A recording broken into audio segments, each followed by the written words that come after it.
The clouds parted over the Isles of Boreas. It was time to choose. The rebellion was in trouble. Ravens were scouting for the secret rebel base. They needed a game changer. Pieces of the Sky Ripper had surfaced. Or so a scholar in the mountains had told him. Surely the weapon that banished the lost gods could defeat the Emperor. Also, a temple had risen out of empty desert. The Iblis stone was hidden there. It was a dangerous artifact. It could corrupt its user into a bloodthirsty monster. Maybe he could find a way to use it, to take its power without surrendering to its wickedness. And also, his old friend Lapino needed rescuing. Of course, Renato had a pretty strong suspicion that Lapino had betrayed the rebellion. But could Renato really leave an old friend to the Ravens?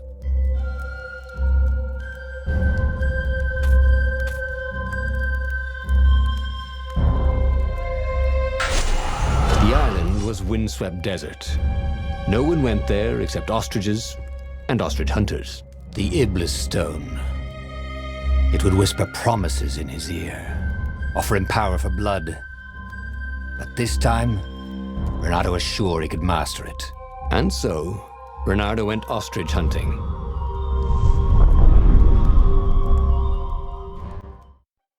Every child could sing verses about the Sky Ripper, but ancient codices held hints of other things.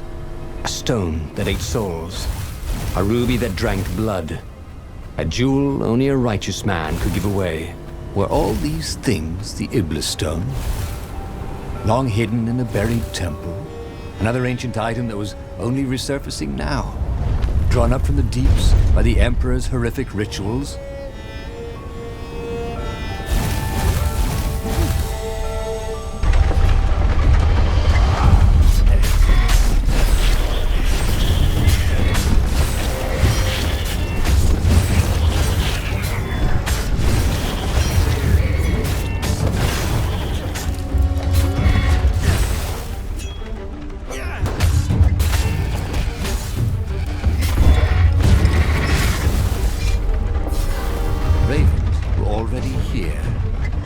Frustration. They were still searching for a way in. Good. Then he hadn't come too late.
Some way to use the Iblis stone.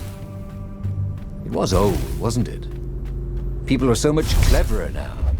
And Renato was pretty sure he was cleverer than most people.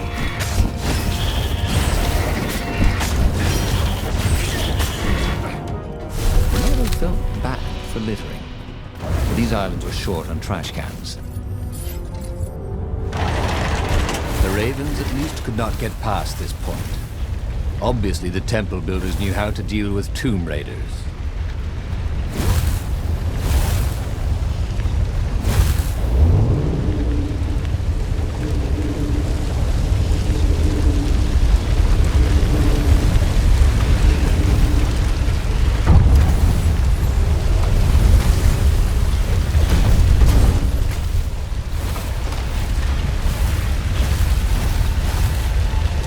was a stone of the purest blackness. It reflected no light, like a void made solid. Nervous, he picked it up.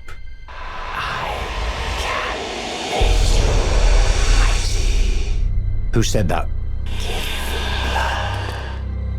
It was the stone. Eager. Thirsty. Kill the Emperor's daughter.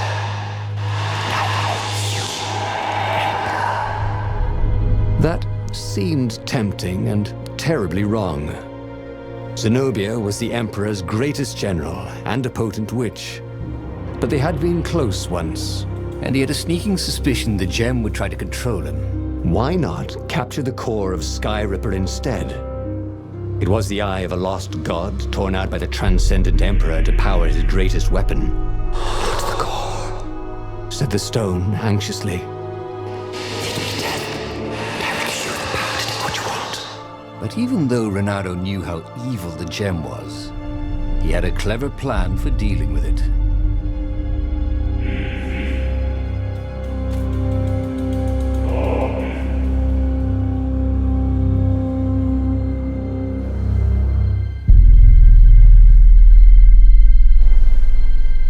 The stone bothered him. He hated being told what to do. Wasn't that why he joined the rebellion? Wasn't that why he'd refused to be a soldier? He'd agreed to come on board only if he could freelance. The stone felt a bit clingy, and he had a feeling it did not have his best interests at heart. The sage Calaveras had told him where to find the Sky Ripper, a weapon capable of challenging the gods. Even without its armature, the core would still possess great power. He would go there. The moment he landed the Farfarer, Renato had a rare feeling of regret. It's not too late, he thought. He could turn around and sail for Zenobia's island. He frowned. Wait a minute. He didn't want to kill Zenobia, did he? Sure, technically she was the enemy, but they'd been at sword food school together. They'd never been lovers, but somehow they'd been closer. She'd told him every secret about herself, except the biggest one, that she was the Emperor's daughter. No, kill Zenobia, whispered the stone, before it's too late.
You almost never saw wild gogglers together like this.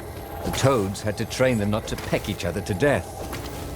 So these had to be Imperial gogglers. The stone hadn't lied about what it could do for him. With each raven he cut down, he felt a jolt of power flowing into his arm. "You're weak," whispered the stone. "The core will kill you." Are you afraid of it? No, don't be ridiculous. It chuckled. But it's unstable. It will poison you if someone just carry it. And if you try to use it, it will explode catastrophically. Renato did not trust rocks that talked in his head. He went onwards. As for the gate, well, he could take her or leave her. Sorry, it's best I could do.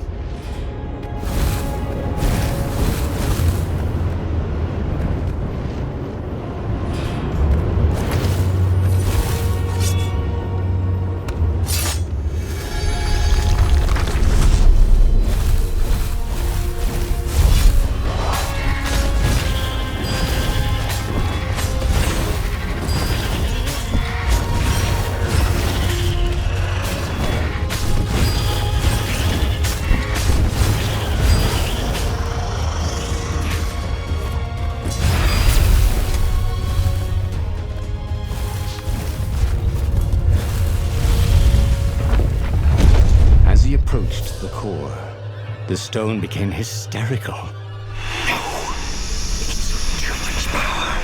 We'll rip a hole in space and time. He had a sudden vision of plunging his gauntlet into the core and dying in anguish. That wasn't his vision, was it? The stone had sent him its darkest fears, hadn't it? He had a sudden impulse to do exactly that. He raised his right fist and plunged it into the core. There was a rush of light. He thought he could hear the stone screaming. And then he passed out. When Renato came to, the core was gone. But the Iblis stone was no longer black, but glowing with a blue light. And it was silent. "I can't hear you," he sang out, and "You?" It didn't answer. "Ha!" he said. He had defeated the demonic gem with the power of his mind. He felt invincible. It was time to attack the Imperial outpost on the Nexus. Take the battle to the enemy. But among the huge crystals, there was also an observatory. A wise man would probably ask the scientists exactly what he had first. How wise was he?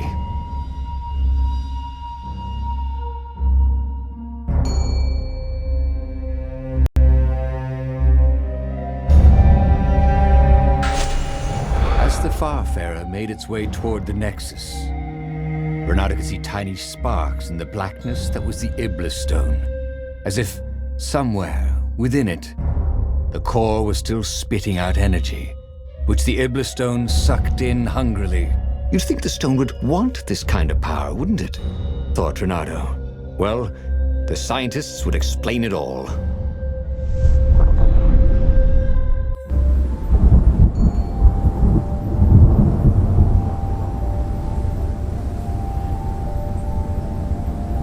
See?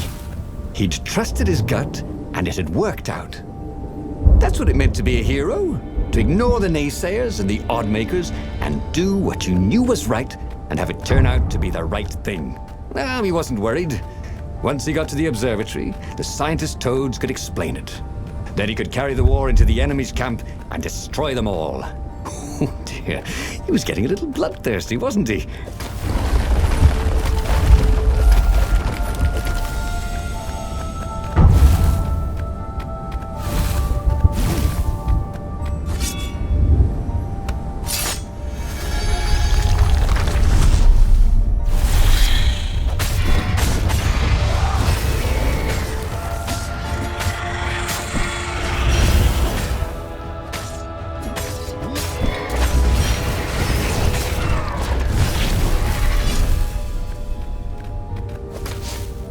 Renato had never felt better in his life.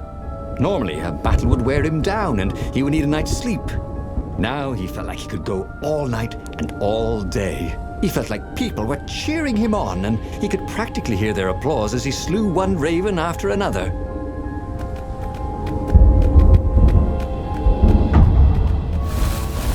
The Iblis Stone and the Skyripper Core. Two artifacts from the time of legends. Renato was becoming a legendary hero, wasn't he? He had enough power to save the rebellion, but he had to understand this power, so he would not misuse it.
The toads at the observatory measured the stone with their occult devices. I fed it the core of Sky Ripper, explained Renato. No more feed me blood and souls. But the core is not an unlimited energy source, said one toad. Another said, there's a feedback loop, you see, which could overload the stone. The stone doesn't actually feed on souls, claimed a third, but on pain of killing another sentient being. If you can truly be at peace with yourself, it would not overload. This was all very confusing. At peace? Yes, the mountains were peaceful and quiet, but he now had the power to turn the tides. He should report to the Rebellion Council and prepare for the decisive battle.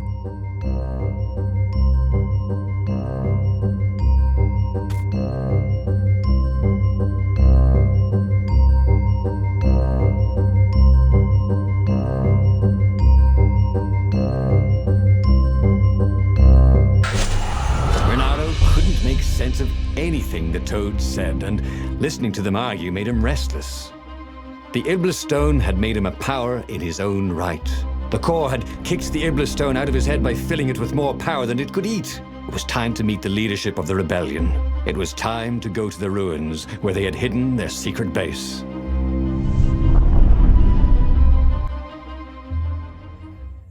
He was ready for anything the ravens could throw at him. His sword felt ready too. It seemed to know what he wanted most.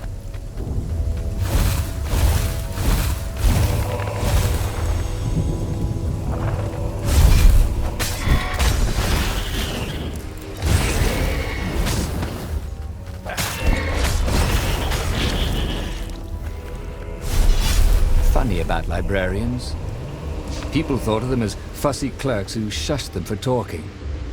But the librarians thought of their books as sacred, and themselves as priests in a temple of knowledge. Who knew they were willing to die to protect it?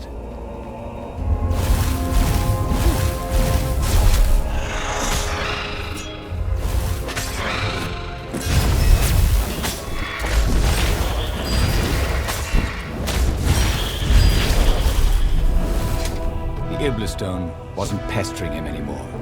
Good. He didn't want to chit-chat, not with anybody. He didn't want to think about Zenobia or Lapino. He just wanted to fight.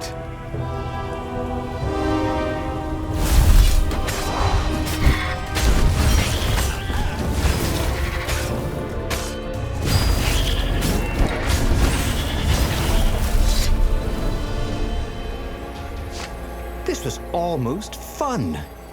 Pain of killing another sentient being? What was that toad talking about anyway?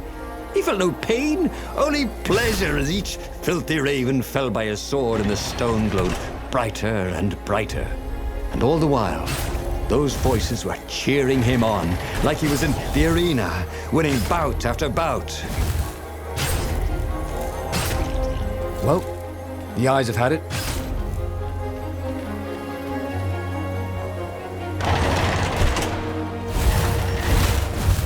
Long stairs.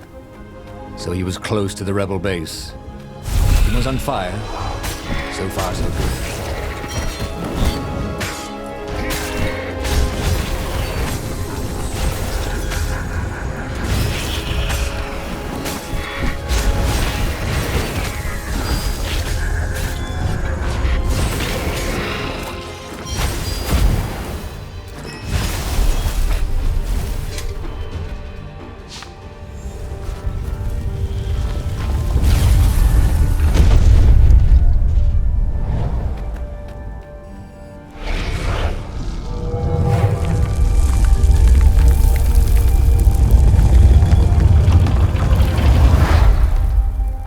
He slew and slew across the ruins and into the labyrinth that hid the secret rebel base. He was surprised not to see any defenders or even any of the council toads. When he reached the council chambers, there were still no toads, only filthy ravens.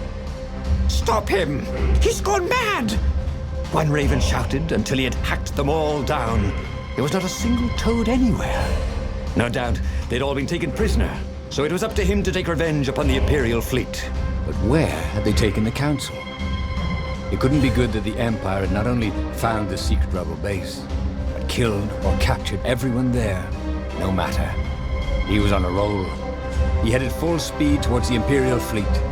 He would be the fox who took down 100 warships. He charged.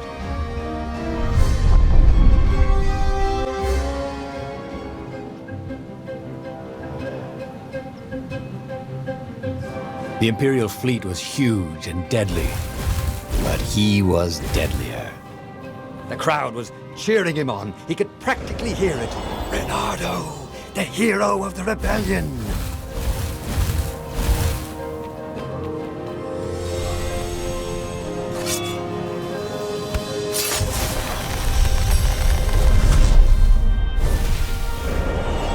Reynardo had a feeling that was the back door to something. But what?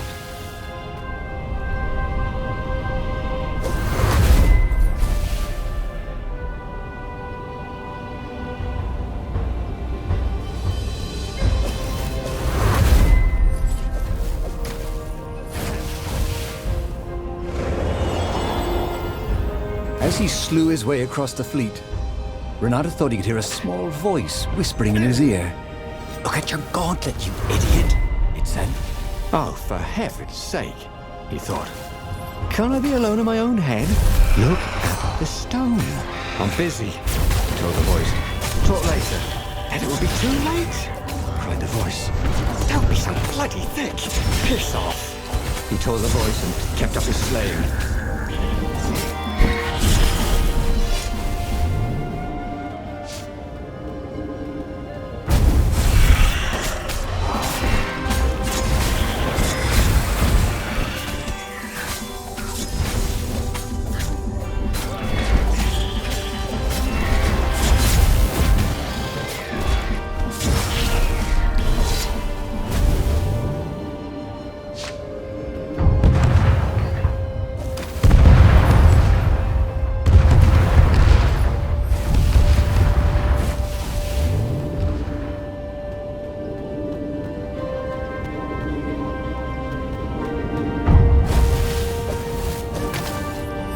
Soon he'd confront the Emperor.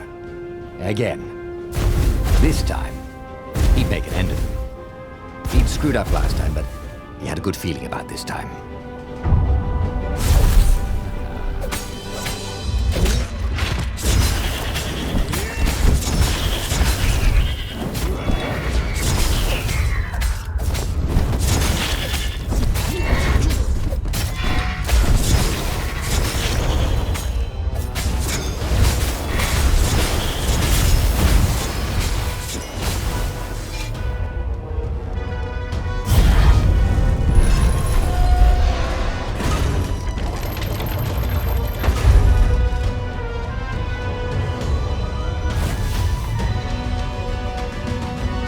There was the Emperor. Renato cut down his elite guard. The exalted Toad cowered fearfully. He had sought to evade death and only made death come to him faster. Renato savored the moment. And then, too quick, it was over. He stood over the dead Emperor. Death to tyranny! He shouted.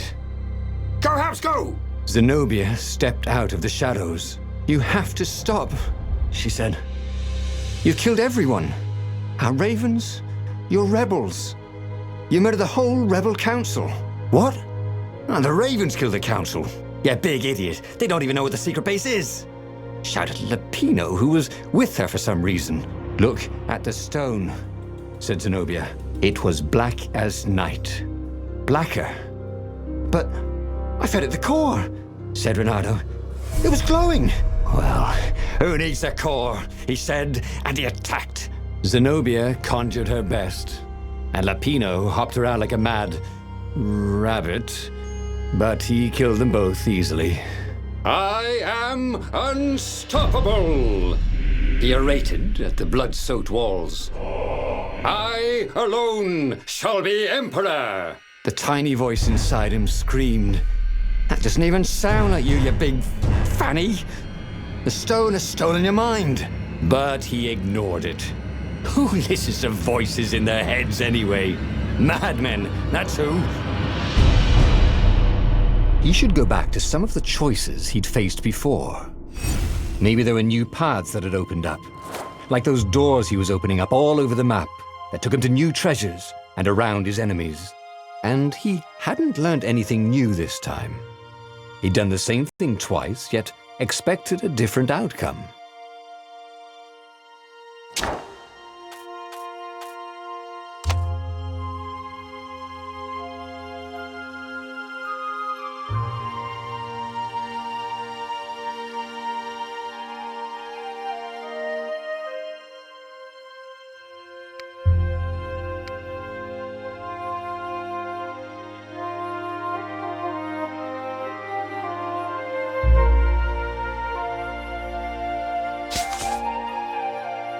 The book's pages fluttered to the beginning once again, faster than before, and he fell.